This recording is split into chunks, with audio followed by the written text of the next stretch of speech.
Hello and welcome to the Irish Film London podcast. I'm Niamh Brannigan and I'm joined by Jerry Maguire. I feel like I do the intro in the exact same voice and tone every single week. I don't know why.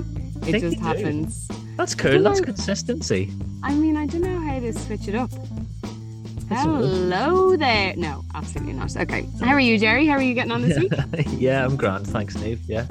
Good. Well, first things first. A great day for the parish. Sure, didn't we clean up at the BAFTAs? We did. We were so proud. We were sat in here watching along with them on the big screen on the their little screen at home. Mm-hmm. In their big massive their auditorium. Big silver screen, our little screens. Yeah. And before we get into the awards, so let's start off, in the process of the awards. So the red carpet. Can we just chat about, I mean, we've obviously already said this, and how amazing it is that I feel like it's like the golden age of Irish language films, but like the Irish language is cool again. Well, it's cool again. It's automatically cool now because Paul Mescal was speaking as Gaelic on the red carpet.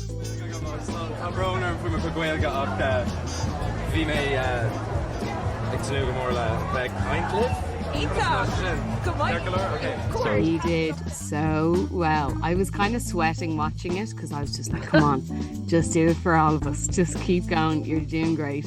Yeah. I did see Brendan Gleeson was also talking on Gaeilge on the red carpet. Yeah, that's true. And then I did see, which I really appreciated because I can very much relate to, I did see Colin Farrell getting pulled by an Irish girl, and she was like, do you mind chatting to us while you wait for them? And he was like, yeah, of course. And he came over and he was like, Osberla, yeah? And she was like, oh God, yeah. And he was like, oh, thank fuck, yeah, same, yeah.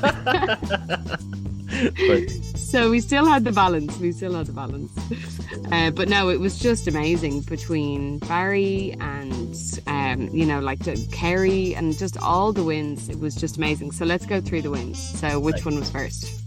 So I think the first two were for Banshees, and I think it was Kerry first. Mm-hmm. Oh, what a gorgeous speech. And I just adored that she thanked her horses and her dogs. Yeah, that's true. She was gushing. She was really she sounded very genuinely surprised and happy and humble. You know? It was nice. I'm so glad she got it. And then, of course, Barry then as well. What a moment for... Summerhill is producing some incredible people. I mean, I saw a tweet from a wonderful actress, Lynn Rafferty, and she said Summerhill now has a BAFTA and an Olympic gold medal and an Oscar nomination. So just go ahead and call us Golden Hill. I mean, what a claim to fame. I love it. Yeah, that's brilliant. That's brilliant. Shall we listen to Barry's speech? Yes, please. Let's do it. And the BAFTA goes to...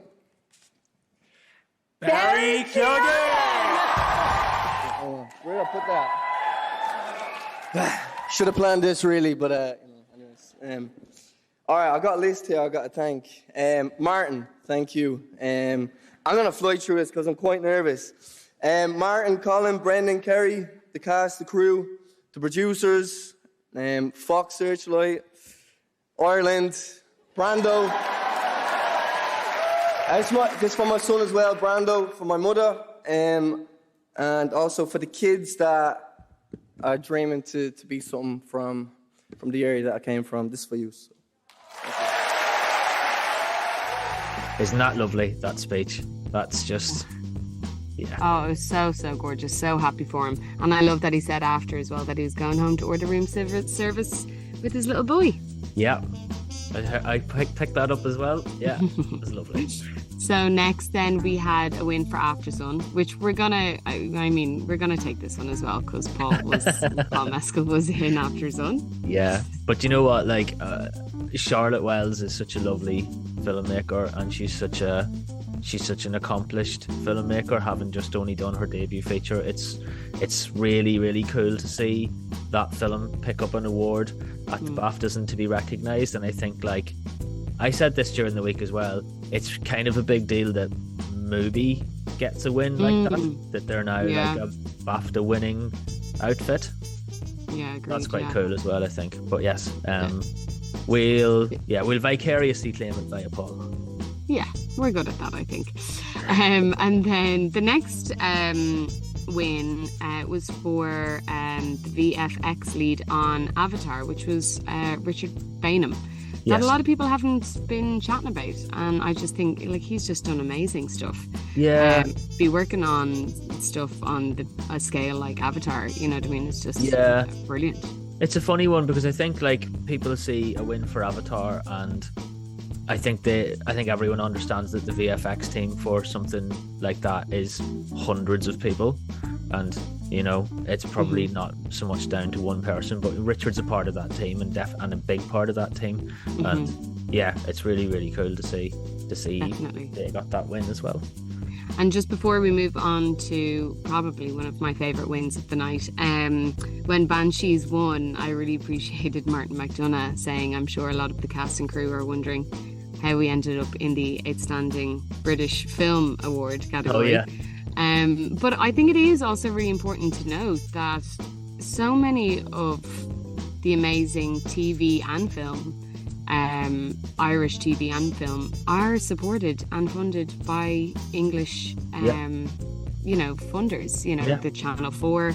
That's why like Derry Girls and even Father Ted and everything, you know, they're not on RTE, or they're not, and that's how they end up in these categories, which I think is really important to note as well, that it's not, you know, there's a difference between that and Sky News just claiming, you know, an actor's name or something like that. I think that's an important thing to note for sure. Yeah, which look, that's why we exist, isn't it? Yeah, we're the link, but we're one of the many links between the UK and Ireland at Irish Film London. So yes, we agree with this statement. Definitely. And then my favourite win of the night, I'll let you say. Oh, An Irish Goodbye. Yeah, for best short film. What a gorgeous win. It was. And so deserved, and just so chuffed for them. Totally. And it was a really, really strong category. Like there's other films in there like The Ballad of Olive Morris, which would have been equally deserving. A really, really strong category overall. But it was, the guys did really well. They were obviously so chuffed to pick up the award. Their wee speech was lovely as well. And it's just like, the thing that's so inspiring about it is you're looking at winning a BAFTA and then potentially winning an Oscar as well, and that's just like the careers of the people who put that film together are made off the back of this. You know, all the effort that you and I know goes into putting a short film together, which is often such a thankless thing to do. It's going to make such a huge difference in their lives, and so absolutely the recognition is huge, and so well deserved. Unfortunately, Colleen Kuhn didn't take home any awards, but that's okay. We still got the Oscars, and we're still behind them 100% of the way. And I'm really enjoying watching their journey on social media of going to all of these, you know, like the Oscar luncheons and all of these after parties, and seeing, you know, friends of the festivals, friends of ours, you know, meeting all of these big stars. So, you know, degrees of separation there, Jerry. Definitely. I mean, look, it's such an honour to get nominated for a big thing like that. And I think I was saying to someone the other day as well, like, once you get nominated and you know that you have to go and put your dicky bow on and go to the award ceremony, you know that you have to have something in your pocket ready to say, but you also know that there's a 5 out of 6 chance or something that you're going to be throwing that speech in the bin and never reading it. So true. You know, I think you have to take the wins that you're given, and to know that you're nominated should hopefully be a win enough for everyone. But yes, there's still a big journey for them to go. I'm just really excited for what comes next when this whole like carnival of things is over for them. For Colm and Cleona especially. Like, I mean, they've put so much effort into making sure that this project is a success in every way. It's been such a huge, impactful thing for everyone who's seen it, and you just can't wait to see what they put their hand on to next. Absolutely. What I wasn't so impressed with was the BAFTA TV coverage. It wasn't great. It felt very, just a bit all over the place and kind of meshed together a little bit, really, didn't it? It didn't feel kind of polished. Indeed, I mean, I kind of understand the decision to like mix things up with new hosts. I think Richard E. Grant is a little darling, although he looked like a rabbit in the headlights for most of the evening. I can understand to a degree the appeal of bringing Alison Hammond in and doing the sort of daytime TV bit, but it just didn't work for me, really. Yeah. I found that the coverage was cutting away to see what Jerry Halliwell had to say to someone for literally 1 minute, where I could have been watching the full nominees and selections for short film or international feature or something. Yeah, I feel like a lot of categories sometimes get the short stick in that kind of sense, which is very frustrating. And I think, look, there definitely is a balance. You know, I can only imagine how incredibly long those award shows are. Yeah.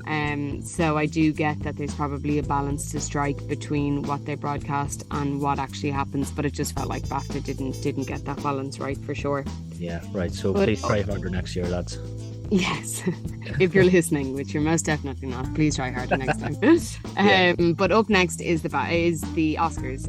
Yes. So very, very excited to watch that and chat to you about that. Yeah. But in other news, unfortunately, the really well-known producer James Flynn passed away. He was honoured at the BAFTA ceremony. He worked on an incredible amount of stuff, everything from TV to film. He worked on Inside I'm Dancing, Angela's Ashes. He was also a co-producer on Banshees as well. So that was really great that he was honoured at the BAFTA ceremony. Yeah, it was good to see that, and I know that his death was a very impactful thing for people when it happened less than 2 weeks ago. Absolutely.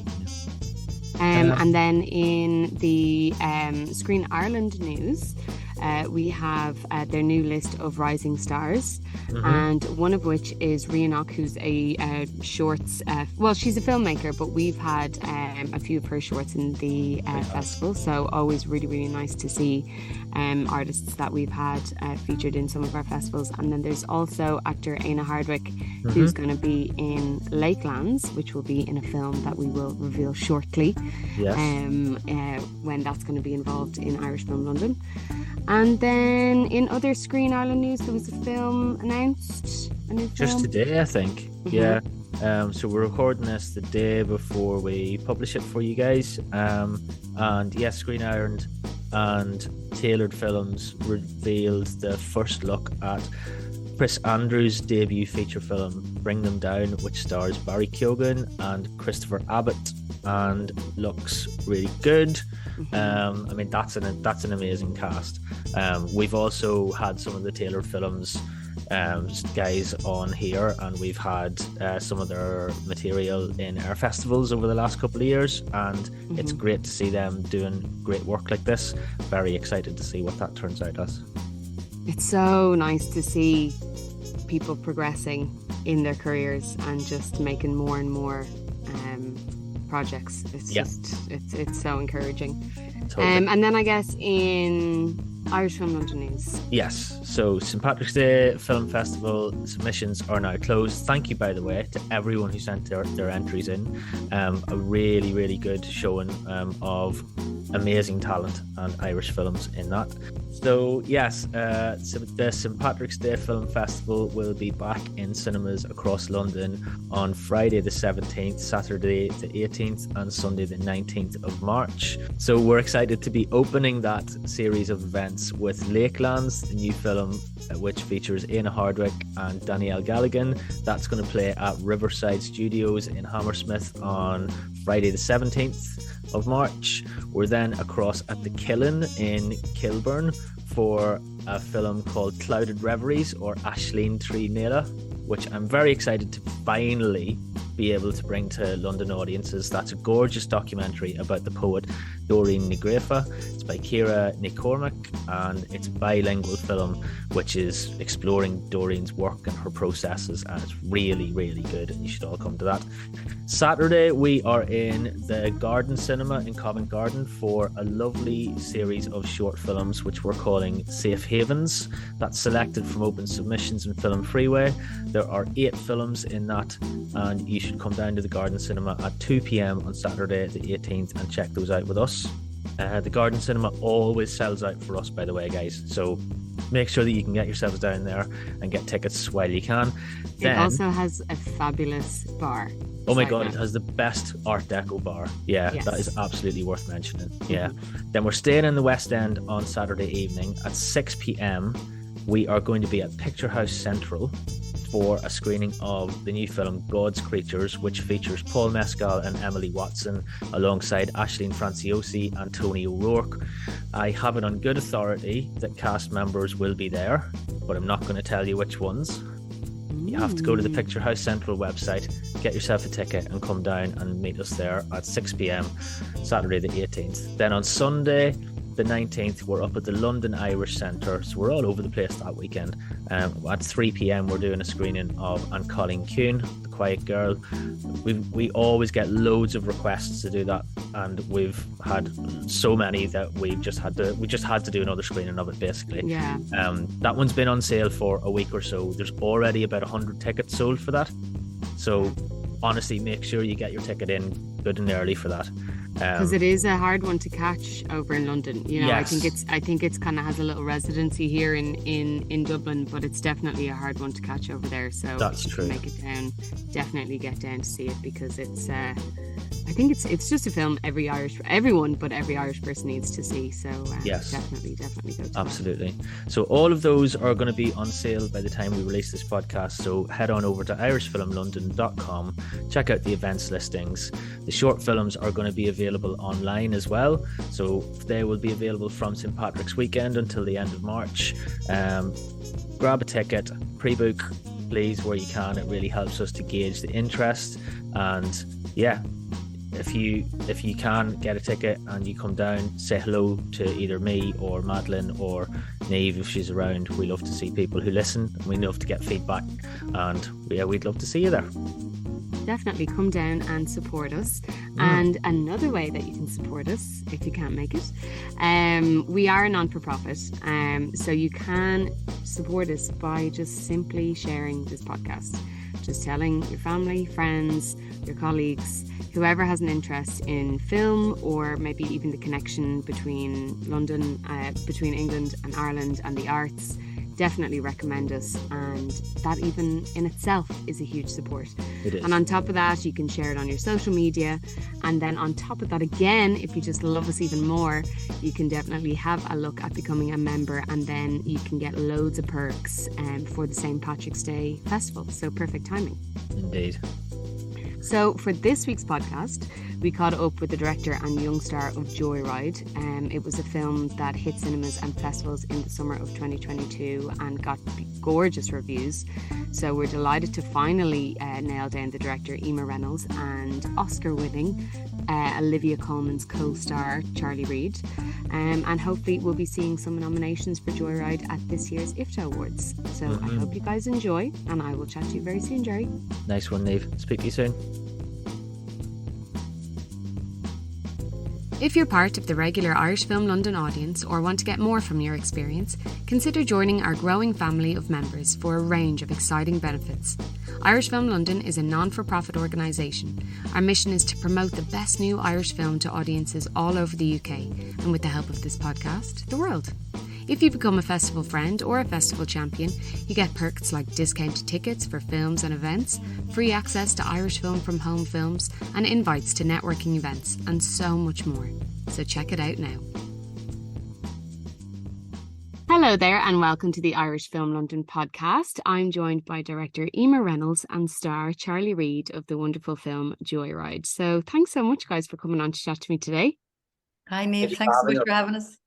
So first of all, congratulations on a gorgeous film. It really is such a great watch, and something to be really proud of, which I don't doubt that you both are. So I'd love to start with you, Emer, and how you got introduced to Joyride with the screenwriter Alva Keoghan. Well, thanks a million. Thanks. I'm so delighted you enjoyed the film. Yeah, my journey started with it around 2018 when the producer Aoife O'Sullivan sent me the script that she had been working on with Alva for a number of years. They'd been developing it together, and they really, they'd been developing it in a number of different ways and weren't kind of, you know, they weren't happy with the voice they'd found for it for directing, and also the way some of the directions it was taking. So they'd gone back to kind of first principles, back to their original idea, and sent me a very early draft and said, you know, what do you think? And are you interested in coming on board? And I loved it the first time I read it. Like, I just thought it was so full of heart. It was so smart. It was so funny. It really, really moved me. The central scene where Charlie's character, Mully, spoilers ahead, you know, helps Olivia Colman's character, Joy, to feed a baby, and her baby, and, you know, the baptism scene, we called it. Like, it moved me every time I read it. It moved me every time I shot it, editing it, you know, still moves me today. So I think it had a very strong, very, very strong heart. And I was incredibly attracted to it. And I came on board. We worked it together over another few years. Obviously, we shot it in summer of 21. So it was a great journey up to, including, and to today. I think that's such a testament to the script, because I think sometimes, you know, you can have a good script, but you can make it look beautiful, or, you know, performances can kind of pull it out of the bag. But when you have good writing, it's just it screams off the page. And so because you were on it and then kind of worked on it with the girls, did it change much throughout the process, or did the core of it always kind of stay? Yeah, the core of it stayed. I mean, Yeah. you know, even sometimes it's hard to even remember earlier drafts, but we were refining it and refreshing it and zoning in on it all the way up to the shoot. You know, I think within a few weeks of the shoot, we removed about 5 or 6 pages, you know, so like it's endlessly morphing and changing, and it changed when Olivia came on board, you know, in terms of who Joy was, you know, now becomes a concrete person with that look, as opposed to a fictional Joy. When Charlie came on, we cast Lachlan, you know, all these other things, when you start gathering the locations, you know, the voice of the film itself, the film knew exactly what it wanted to be, you know, it almost became a character in the room. So everything then becomes, including the script, which was very robust and very unique, very Alva, you know, very individual, discreet Kerry voice. She has a very funny and loud and smart voice in the film. Even it became, you know, subject to the film we ended up making. You know, the film started to, you know, show its muscle, you know, and demand what it wanted. So it's a fascinating process, and I really, really enjoyed it. It was my first feature drama, so I really enjoyed watching it. And then I guess and kind of seeing it grow as well, like and from being involved in it from quite an early stage. And I guess then, like, the very exciting process of the casting process, which I'm dying to chat about. So Charlie, what was that like for you? When was your first introduction into Joyride, and then kind of the whole process to getting to the first day of shooting? Well, I mean, we had heard about it earlier that year, so it was still it was still sort of all lockdown-esque kind of thing, and we had heard a casting call about it, and I mean, I always wanted to be in a film, but I never actually, you know, saw the opportunity. And then this came along, and I was like, okay, I have to go straight in for this. And then, because you've done a lot of theater, haven't you, Charlie? Yeah, no, I did a lot of theater when I was younger, and then of course Parcel as well. And then when the casting call came out, we sent a tape in, and we didn't hear back for a while, and then we heard back, and they really liked me. So then it was backwards and forwards for a few weeks, and then I met Emer, and I met the producers and everything, and then we got the call later on. I think it was the night after, and then it's one of the best nights ever. All the family came over here, you know. It was just a really great night. Absolutely big celebration in order, for sure. Yeah. And Emer, did you have Charlie on first, and then I guess what does it even look like to start getting someone like Olivia Colman on board? No, Charlie came later. Olivia came first. She was she was the only person on my list for the character of Joy, but it was, you know, completely fantasy casting. You know, you never dream Go you'll big or ever, go home. Yeah. you know, yeah, you never. Why not just offer it to the person? Since I saw her in a film, I think it's 2011, a wonderful film called Tyrannosaur. Just, you know, admired her work so much. She's got such heart. She's got such depth. She's got such bravery, you know, like she stuns me every time I watch it. So we sent her the script. We got to her agent, we sent her the script, and I wrote her a letter, you know, extolling the virtues of filming in Kerry and the beauty and the wildness and all that. And yeah, she asked to meet me, and we got on wonderfully. And she agreed to do it like on that very call. She said, okay, I'm in. And, you know, you know, legend has it that I immediately jumped into kind of Irish mode. My husband calls it kind of the anti Mrs. What's her name from Father Ted? You know, Yeah. I turned into, well, you know, you don't have to make any decisions now, and you know, like I don't want to rush you. Just like, no, I mean, she came early, and of course, once she signed up, and everyone was confident that that was going to really happen, as opposed to still in my fantasy mind. It all happened very, very quickly after that. You know, it all spiraled. I think that was like summer 2019 and no, 2020.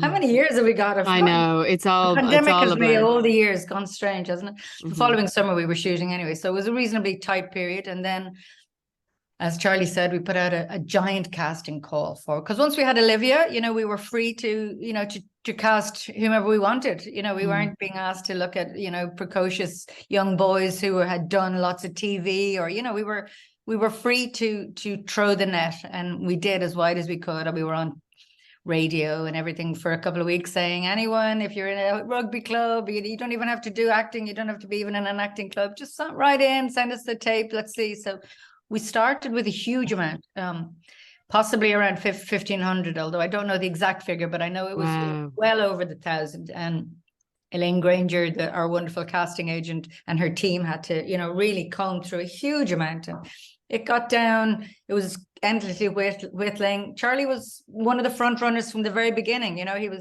I was so impressed with his initial tapes. And then, as he says, he had to come in. I think Charlie had to tape for us maybe 6 or 7 times, and then we eventually ended up meeting. So it was a winnowing of this huge body of young men, very talented, brave, gorgeous young men that were trying to be here, and then winnowing it down to, I think it was, you know, one minute it was 25, then it was 16, then it was 8, and then Charlie emerged victorious. And you know, I'm so pleased he did, because we were so impressed with him from the start. His instincts, his bravery. He was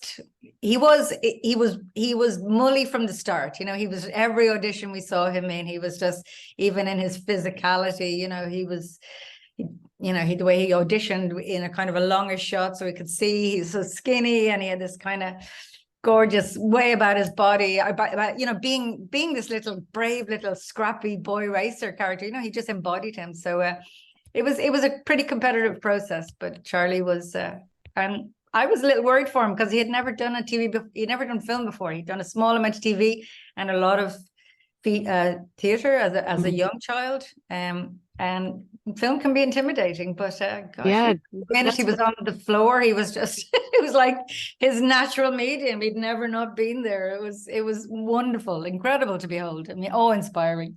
that's what I was going to ask, actually, Charlie, was because you'd be quite used to theatre, and obviously with theatre, I mean, two, in a way, completely different mediums. And with theatre, you know, you have so much time to rehearse and get to know your cast and all that kind of stuff. What was it like kind of being thrown into film, where you've got tight schedules and, you know, you've got to hit your marks, and you've got to, you know, you don't have the freedom of just walking around a stage necessarily. Did you find it quite, you know, like different, or did you feel like they kind of blended in together? I mean, with the film, we were asked to come down about a week before so we could talk it out and rehearse it a bit. And then we got there on the first day, and we found out Olivia doesn't do rehearsals. So we decided we did go through some of the stuff, and the reason that I think it was, I mean, everything was so natural was because everyone was just so nice. Everyone was so nice. They answered any questions I had, and it allowed me to be more comfortable, and it allowed me to, give my best as well, and that I wasn't holding back because I wasn't nervous around people that were very nice to me and people that actually talked to me about what I needed to do and stuff. And it was just, I think the way it was done was fantastic because everyone was just so sound on set, and it made it a lot easier for me as in being there because I was actually quite nervous when we arrived down on the first day. And then on the first day, I didn't mean to do this. We were walking downstairs and we walked out through the grounds of the hotel, and Olivia's just sitting there on a little table out in one of the gardens. And I was talking to my dad. I was like, should I go? Should I say something? So we ended up going up and we had a really nice chat. And then that was the first time I had ever met her. And Lachlan came down then after about 10 minutes as well. It was just the three of us for about an hour and a half, just chatting about the film, our characters and everything. It was really good. Those kind of moments are, they're so important. And I think, like what you said, Charlie, it's so important to have a supportive environment. So that's really, really great that, and it shows through the film as well. I was watching it thinking this must have been a blast, an absolute blast to work on. And then on set as well, it was amazing. Everyone on set was just so happy, and you find some sets, obviously not every set is going to be the ideal, but Joyride, the set was the ideal. I mean, everyone was just so happy every single day. I mean, you have people like Jonathan Quinlan, who was the main AD, annoying you every day, messing with you.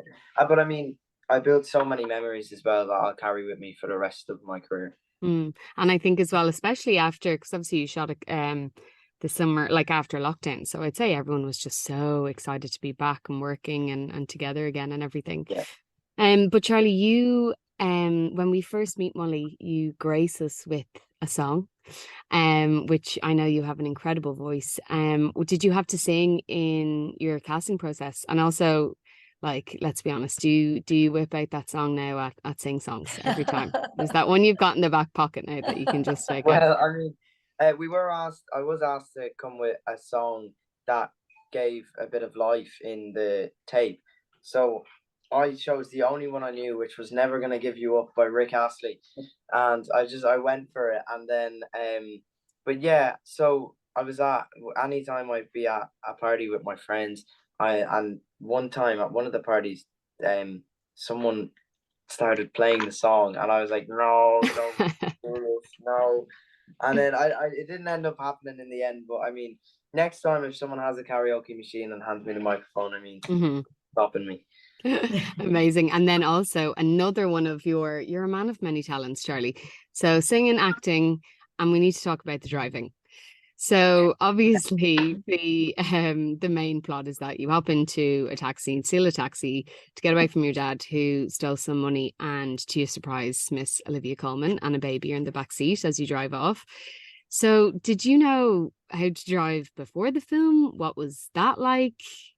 I had no idea how to drive before the film. I had no idea. And then so I came in and I was sat behind the wheel, and we had a stunt driver as well. So we got, I think it was a German car where the wheel is on the left-hand side, and the stunt driver, he was crouched down with the wheel, and then I'm just here as we're pulling in, we had called cut, and then Terry, who was the stunt driver, he had crouched down, and then I was just like, oh, it looked like I was actually driving through the actual car park. And yeah, no, we used to mess about on set like that, but I mean, I had no idea how to drive before. Well, you look very comfortable behind the wheel now, I have to say. Well, I mean, I did learn to actually drive this summer with my friend Morgan. He lives on a farm, and he took me out one of the days and taught me how to drive. I mean, I got the hang of it a bit in about an hour. So amazing. Well, yeah. You look very, very comfortable behind the wheel. Emer, I'd love to chat about I just think it's such a wonderful comment on motherhood and postpartum, and which I don't think is dived into enough in a way that doesn't feel like too hard to handle or too hard to watch. I think sometimes when we talk about these subjects, they're really dark and depressing and tough to watch. And I just think that the tone and the balance in Joyride is beautiful. you know, of a woman who's genuinely struggling with knowing what she should be or how she should do life, like we all ask ourselves, and especially then, as you touched upon earlier, in regards to breastfeeding. And I think there can be such a shame and taboo around it, and it's just not talked about enough and normalized enough for women who might be struggling with it, which is, you know, huge. So was this something that was really, really important to yourself and Ailbhe, and to get across throughout the film?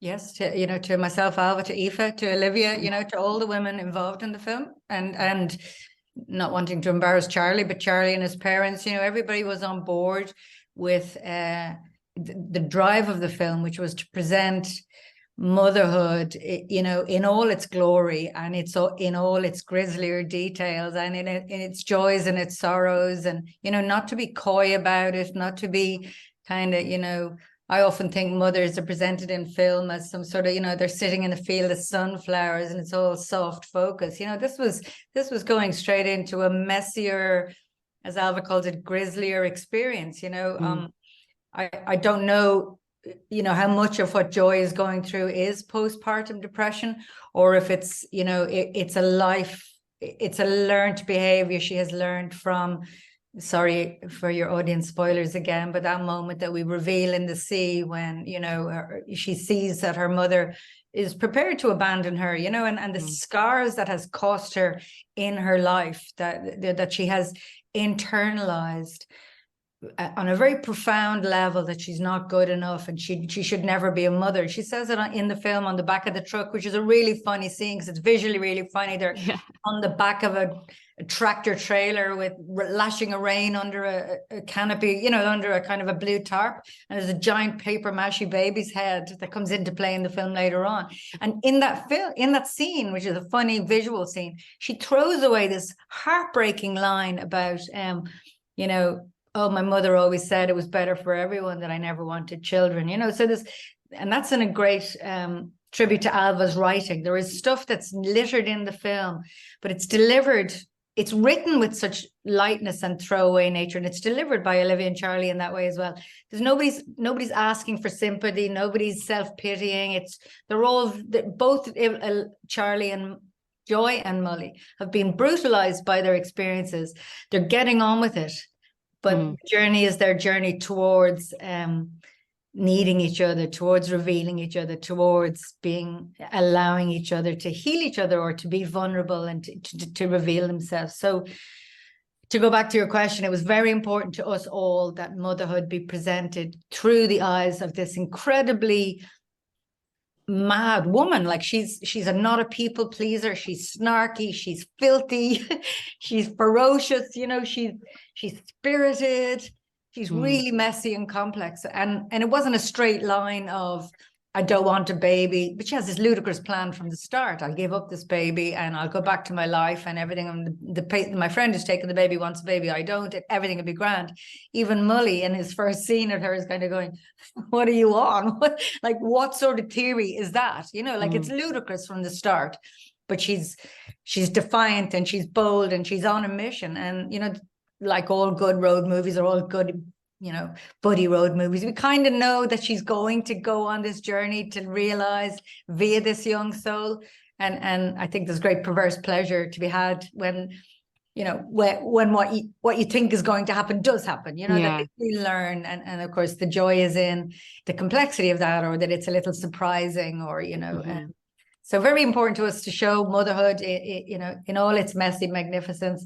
And a huge part of that was the breastfeeding, you know. But in the film, there's blood, there's constant urination, you know, there's like this, it is shown as, you know, it's an assault on the body, especially if she's had the baby a few weeks earlier. And very important for us to show breastfeeding without being coy. I didn't want to show it, you know, behind a kind of a, you know, veil, or, you know, like we wanted to show, you know, baby breast milk, that's what we do. And the way it's so surprising in the film is because it comes via this young 14-year-old boy, Mully, who is more comfortable with the idea of feeding than this 45-year-old woman is, you know, that he treats it as though, well, of course, baby needs fed, get in there, you know. And it's and it's joyous. And I think it's so like just shows how there's such learned stigmas and there's such learned you know, societal norms, and you know, it's like, well, if this young boy, he sees it all day every day with,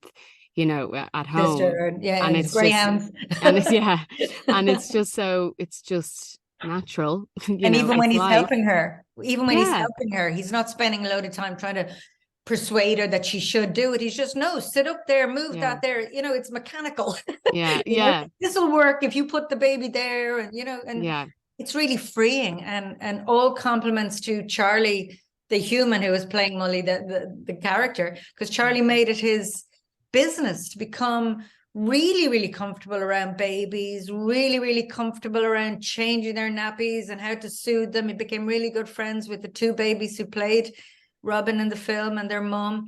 And all of that is on the screen. You know, you see a young boy who's just babies and everything, all the accoutrements to do with babies, feeding and nappies and all that is all just everyday stuff. And you know, exactly. I love the dynamic of Molly being this kind of incognito midwife, and his just mature, his mature, caring nature just kind of pours out of him while still being a teenager, you know, Yeah. while still Yeah. being a teenage boy who says Yeah. ridiculous stuff and gives you the middle finger every now and then.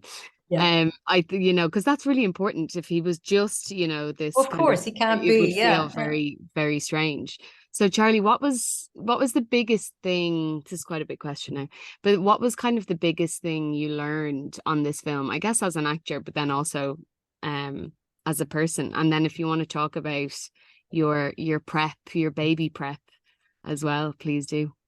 I mean, Olivia and Lachlan especially, and Emer, taught me a lot along the way on the set. And I mean, it's just they teach you. Olivia especially had taught me how to be natural on screen and almost make yourself into this character, become this character. And I mean, I it made it so she was telling me how to do it and be in the moment. And I mean, it worked, hopefully. And I mean, I tried my best to be as natural as possible the way she described it, and I hope it worked and I hope it came across to people. But I mean, yeah, I mean, I was taught so much by Lachlan, Emer, Olivia, Jonathan, everyone, and like I'll take everything that they have taught me like with me forever, hopefully. And then with the babies, so the first day I saw Shalom, we were in the hotel and I met the two babies, and then along the days on set, but like before we started shooting, I'd always call into them. And I mean, and anytime I'm not filming, I was always in with them, with the two, Sean and Sam. And I was with, oh, here we go, the dogs have started. That's okay. But I was always with Sean and Sam, and I always wanted to hold them because I mean, I wanted it to look like, you know, I knew how to handle a child, because I never had any babies or anything in my life. Like I've never had any baby cousins or anything. So that was the start of me trying it out, and I mean, hopefully it worked. I mean, Shalom was just brilliant. The fact that she just let me come in and she'd drop one of them on me while she'd go and do something, you know, but she was fantastic to let me do that, to allow me to try to become comfortable with the two kids. And she still sends me videos of them today, and oh my god, they have changed so much. They're in university now, right? Oh yeah, I think so, yeah.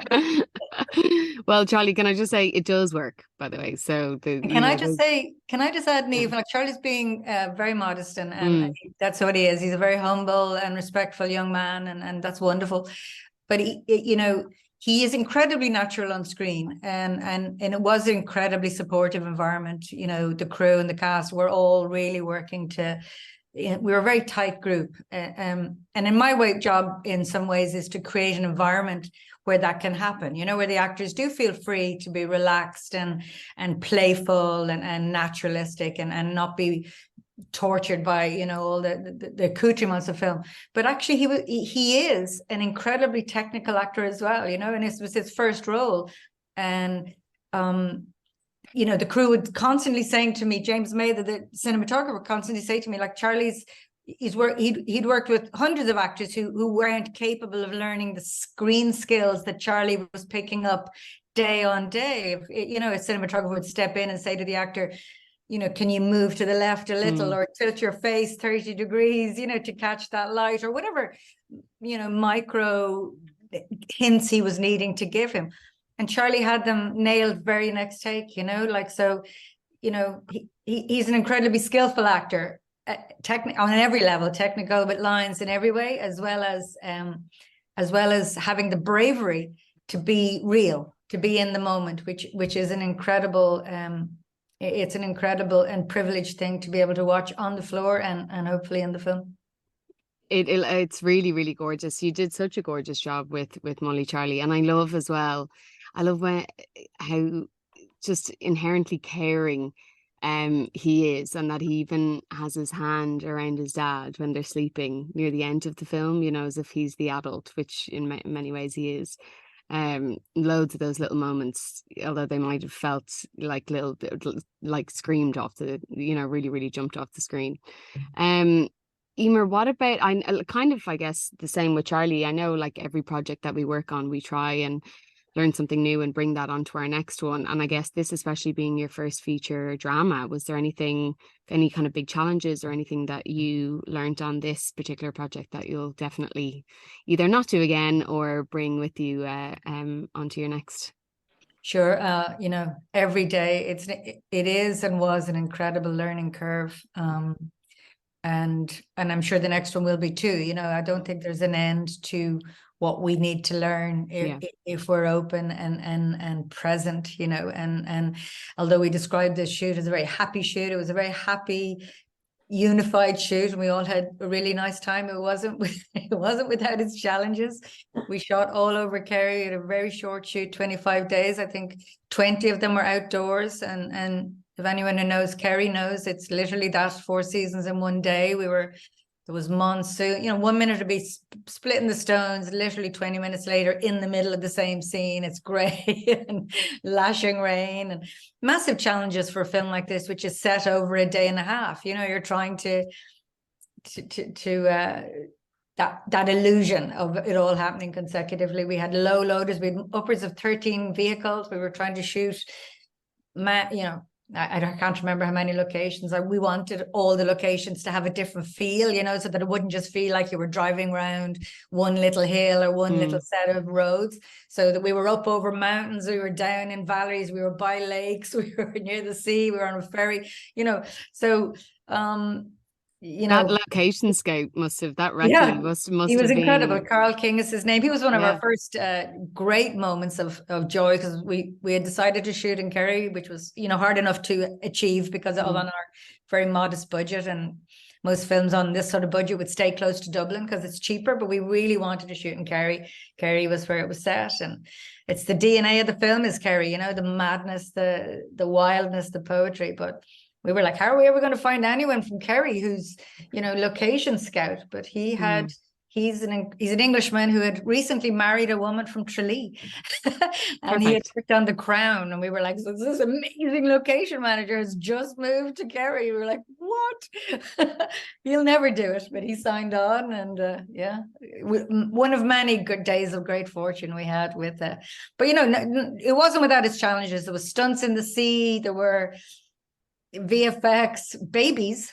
You know, exactly. Exactly. Because know? that was one thing that was kind of the next thing I was going to ask, was like, although it mightn't be necessarily, you know, like a huge cast or, you know, a big kind of epic action film or anything like that, and what a gorgeous cast it is. It still feels like an epic. You know, you've got the festival, you've got the airplane, you've got the ferry, you've got people that they meet along the way, you know. So I was going to ask, did it feel overwhelming at points? So I can only imagine. I'm sure it definitely did at points. But I mean, I remember a friend of mine made a feature film in Italy about 2 or 3 years ago, and he said he was the same. They were trying to bring incredible ambition, visual ambition, and intensity to the shoot, possibly without reference to the money and the time they had, you know, putting a lot of pressure on and he said the producer called him aside one day and said, if you could even be 15% less ambitious, And we were laughing about it because, of course, you can't be. You know, that's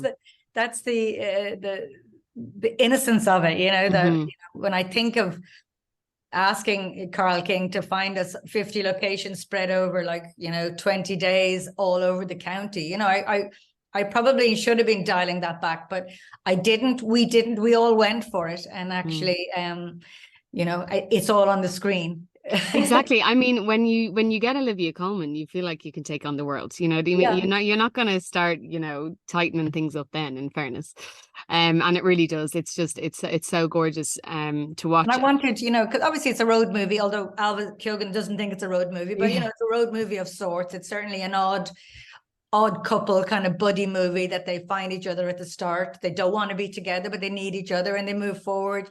And as the landscape changes, so do they. So it's in that genre with caveats, and it's Irish. And of course, American films, you know, which make those road movies all the time, they're huge. The highways go on forever, you know, there's like massive mountains. So, and they've kind of colonized our imagination of what that journey should be. So I really wanted to try to do that in an Irish way so that it would have that scale, because the scale of their emotional journey is huge. You know, they do both go from being quite broken and angry and a little lost, very lost, to, you know, they transform as they journey, and the landscape needed to do that, you know.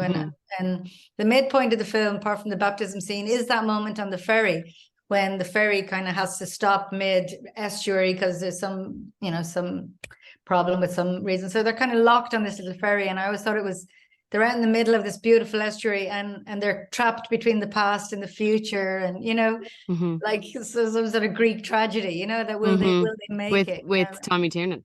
Yeah, with Tommy Tiernan on a Timbersaw. What's not to love? And Charlie, you know, I guess one of the other things I love about the film is the tone of grief that runs throughout it, and how Mully has lost his mom, and Olivia Colman's character has lost her mom as well. Was that something that you felt was really important between the two characters, to have that like common, the thing that you guys have in common? It completely different relationships obviously towards your mothers, but that you've still experienced this loss and dealing with it, and that there's no kind of right or wrong way to deal with grief. What was it like kind of experiencing that? Well, yeah, throughout the film you have to, I mean, you have to see the things that Joy and Mully have in common, and I think we do see that throughout the film. But slowly, as they get to know each other better, they sort of realize, okay, we have a lot more in common than I actually thought we did. And at the start, you know, they seem like completely polar opposites, but once they get to know each other, it becomes like they both understand each other's problems, and they both understand the grief that they've both been through. And you know, I think what they both do sort of towards the end of the film, they see life in each other's shoes. Do you know what I mean? They see they see the grief that they've both been through. I mean, both of them, you know, with problems with their mother, as in Joy, her mother wasn't very nice, and Mully losing his mother. I mean, I think that it was something to really relate to with each other. And I think we see Mully realizes it for the first time when they're on the back of the trailer, and when it's lashing down, and you know, when she talks about her mum, and then he sort of realizes, okay, maybe she's not as bad as I thought. And I think as once it gets to the end of the film, you know, they completely understand each other, and they completely know that they've both been through so much, and they're going to be there for each other. I think as well, you know, when you think about it, when it doesn't matter what age you are, when you lose your mom, you lose your mom. You know, and you could be 13 or you could be 82, you know what I mean, or in your 40s or your 50s, you know, you've still lost your mom. And I think that was a really, really gorgeous kind of common ground, that no matter what the relationships were towards each other's mothers, but that common ground was, The film is about motherhood at in its real core, and it's the story of these three mothers. Mully's much missed mother, who's only shown in flashback as, you know, a beautiful, happy, loving maternal soul. Joy's mother, who's shown in flashback as, you know, a darker, you know, troubled soul, and there's only hints of it as to what her effect on Joy has been. And then Joy, the mother herself, who's, you know, who's tortured as to whether she's good enough and whether this baby deserves better, and anyone but her would be a better mother. And then arguably the fourth mother is Molly, you know, Molly mothers Joy and her baby back to some health, you know, back to some union, and you know, in some ways also mothering his father, is teaching his father to be a better parent. You know, so it's a very moving film at that level, you know, even though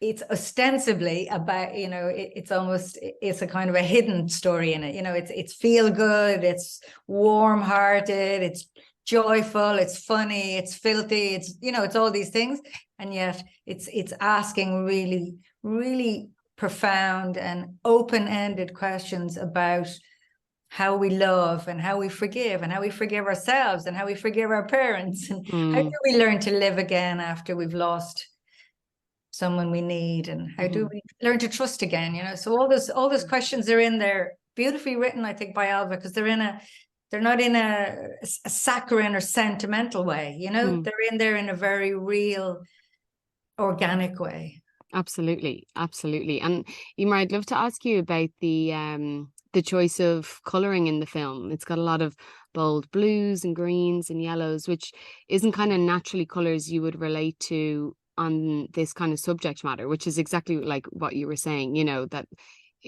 I think what Joyride does, as you said, is it just shows it in a very real way, you know what I mean? It's and this it really kind of felt like, although these dark thoughts and things might be happening in people's lives, there's still light everywhere, you know. You kind of just have to be in the frame of mind to find it. Was that one of the, you know, especially in the grade and everything, was that a really, really bold choice that you wanted to have? Yeah, new. I really wanted the film visually to wear its heart in its sleeve. You know, it wasn't going to be coy and demure. You know, it was going to be vivid. It was going to be expressive, and a lot of also the reality of the shoot, as I said, 20 days outdoors. You know, the weather, the landscape, the cars, the rainbow. The rainbow. They were going to be the look of the film, you know. So it was about embracing it. And I didn't want Joy, for example, in terms of Joy's costuming. She's got this sunflower yellow coat. It's very, very. And it came out of a conversation with Kathy Strachan, our wonderful costume designer, to do with Joy's defiance. You know, Joy she's not coy and demure. She, you know, she wants to. In some ways, she's in your face, you know. She wants to challenge you. She's not a behind the door. She's not a people pleaser. She's electric and loud, you know, and looking for that and finding ways where the cars and the costumes and the sense of them going through this landscape would be vivid, alive. Really wanted that. I love, you know, color palette is very, very expressive in it. And when we went further, as you say, in the grade, James Mather, our cinematographer, and Joe Fowler, the designer, really lent into, you know, that, because it's not realism. I mean, it's real Ireland, but with added attitude, you know, like it's real Ireland with added flair and added heart, and there's magic realism in it. You know, they're followed by this little Robin, who is the spirit of Molly's mother Rita, following them through the landscape. You know, as I said, the ferry is almost like crossing the Styx. You know, it's a kind of a, and then your festival as well. Idea, you know. So we wanted to, as I say, it came from all those conversations to do with open its heart. You know, open the heart of the film. So we weren't looking for natural, you know, kitchen sink realism. We were looking for something that was more expressive. Well, I'm very glad you made all of those decisions. Charlie, Joyride had its world premiere at last year's Galway Film Fleadh. Was that the first time you saw it? And like, if so, what was it like seeing it in its entirety after, you know, working on it for so long and then kind of waiting then to see it? Because I know sometimes, once again, unlike theatre, you don't get that kind of instant gratification of people clapping, and, you know, after your hard work you kind of do it and then you nearly have to forget about it for a while until it reappears. What was that like, seeing that for the first time?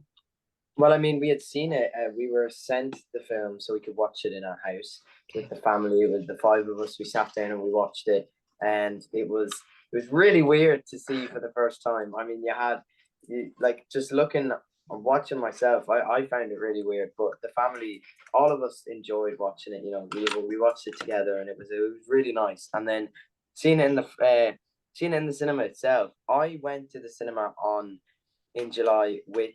It was meant to be just my friends, and I was like 5 minutes late because I had training, and I walked in, and I have a lot of people my age there, like a lot of people. It was like most of the cinema was taken up with a bunch of third year students just sitting there. And so I walked in, and someone shouts, "There he is!" and everyone starts cheering, and I was like, no, and it's in the middle of the film. I mean, I felt really bad for people who were actually trying to watch the film, because you have a bunch of teenagers just talking throughout the whole film, and then at the end, once it ended, I mean, when you'd say a joke, or someone would say something to you in the film, and you'd have everyone laugh and just stare at you, and it's just like, oh. And then at the end of the film, As you get older, you'll want that, Charlie. I'm just yeah. Sorry, man. Perhaps not to jump in front of the camera, but yeah. And then I walked out of the screen, and everyone was waiting there for me, and did a big round of applause. I loved it. I loved the end of it, because it was really nice to see that everyone waited for me, and then all of my friends were there with me. But yeah, no, I enjoyed being at the cinema with everyone to an extent, but I enjoyed it. And then, but I especially loved watching it with my family the most. Yeah, that's really, really special. That's such a special one. And actually very nice. I can't remember which podcast it was. I think it might have been the film Dinian, and I was asking about the first time that they saw it, and they were saying that the first time that they saw it was right there and then in the cinema at the premiere, and actually they would have really loved to have seen it just themselves first and kind of digest it and watch it and everything. So that's really great that you got to do that. Emer, you do a lot of editing, and was that hard to not get involved in the edit for this, or did you? And then also, how do you kind of balance those two hats? Because I know the way sometimes people can say that you can shoot one film and create another in the edit. What was that like? Well, you certainly shoot one and create another in the edit, but you've done that many times anyway. What you've written is not what you make on the floor, and what you make, you change it in the edit, and then you change it again in post-production with the music. Then it changes again when you're out showing it and selling it, and talking about it. There are multiple different versions of the same film, so I'm used to that, or I'm adjusted to that. I have a previous career as a film editor, although I haven't edited for a while now. I've been directing for a number of years. I was really lucky to have an incredibly talented, ace-winning, BAFTA-winning editor as my editor. Tony Cranston's his name. He's also happens to be married to me, so he behaves himself. That helps. But we're a very good team. He's incredibly accomplished and brave and opinionated, and has a very loud voice in the cutting room, which I love. I really I want all my creative collaborators to feel, their voice is treasured and wanted, and all their views. So we had a very fun journey with the cut. Yeah. That's very, very special. Was the question, did I get involved? Of course I had a million. Yeah. Well, I mean, especially if it was your husband. I mean, million theories, most of which he ignored. And Charlie, what do you think when people ask you about the shoot, do you ever have a day particularly that stands out to you on the shoot, a favorite day? Or yeah, well, I mean, the day that I remember and loved the most was the day in the B&B, because there was when we were filming this scene, it was the one where I was lying in the bed on my own, right? And I kept, when Jonathan called cut, I'd get up and sit up, because you don't have to like get up and sit up, you can just stay there. And I was like, oh, okay. So I'm lying in bed, and he calls cut, and I'm fast asleep in the bed while we were filming. And he started taking pictures with me in the bed.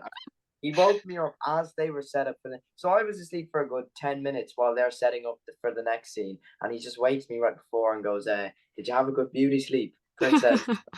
I had no idea what was going on there for a minute, because I didn't even mean to. I was just lying there, and just snap, I was gone. was Charlie, gone. you just say next time that you're method. You're a method actor. Yeah. That's what Yeah. we say. And then I went downstairs and there was McDonald's waiting for me. So it was a very productive day. Sounds like a great day all round. Work, nap, food. Brilliant. It's in his rider. It's in his rider now. It's in the contract. Must have a McDonald's ready for me when I wake. I love to always ask people who come on my podcast if they have a favorite Irish film, keeping in line with Irish Film London, and also if they have a film. I never like to say favorite film. I guess kind of maybe just a film that's had an impact on your life. It could be positive, could be negative. It could even just be that comfort film that you go back to all the time. Anything like that. So, Emer, do any pop into your head? Sure. If it's not cheating, I'll choose 3 favorite Irish films. Yeah, absolutely. Go for it. And this is definitely cheating. I'm sure this isn't in the spirit of it, but because I edited this film, but this is probably my favorite Irish film, is a film called Patrick's Day by Terry McMahon. But I was the film editor, so I do have skin in this game, or a dog in this fight. But that's fine. Some actors have said the films they've been in, so excellent. That's fine. That's fine. So I'm not the first person to show myself up. I love that film, and if you haven't seen it, you should check it out. Try and find it. It's a very, very powerful film.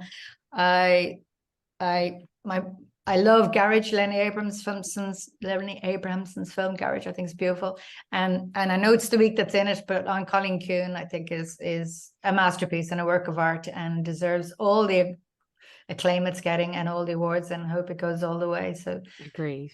3, not 1, but a film that has made a huge impact on me.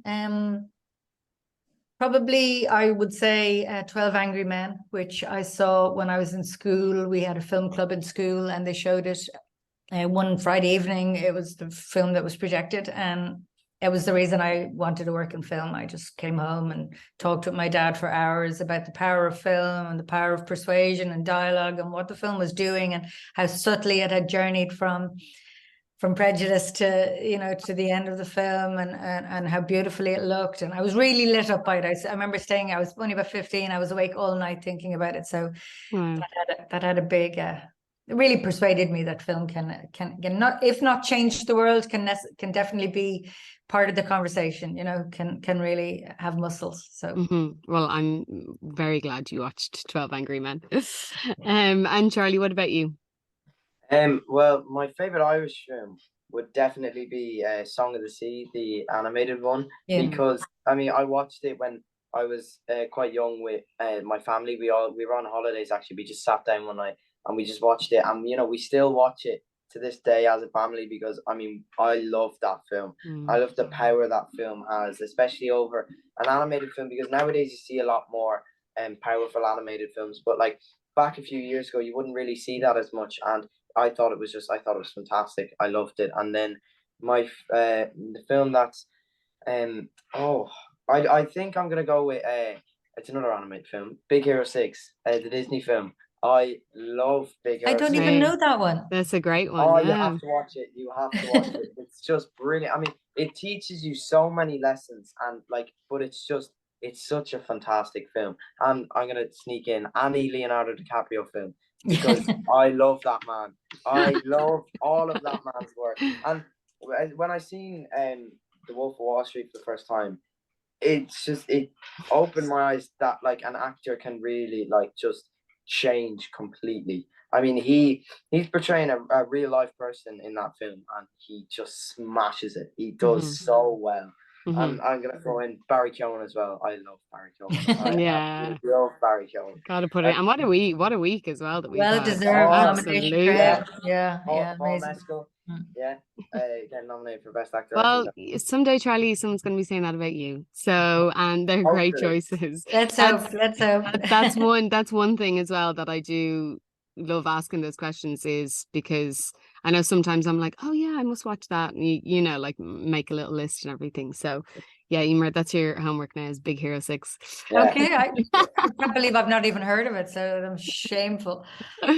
Well, to quote the film, I'm not going back, I'm going forward, and that's exactly what the both of you are going to be doing in your careers, and I'm so excited to see more stuff that you're both going to produce and to have you back on here again. So thank you so much for coming on to chat to me, and hopefully we will see you very, very soon.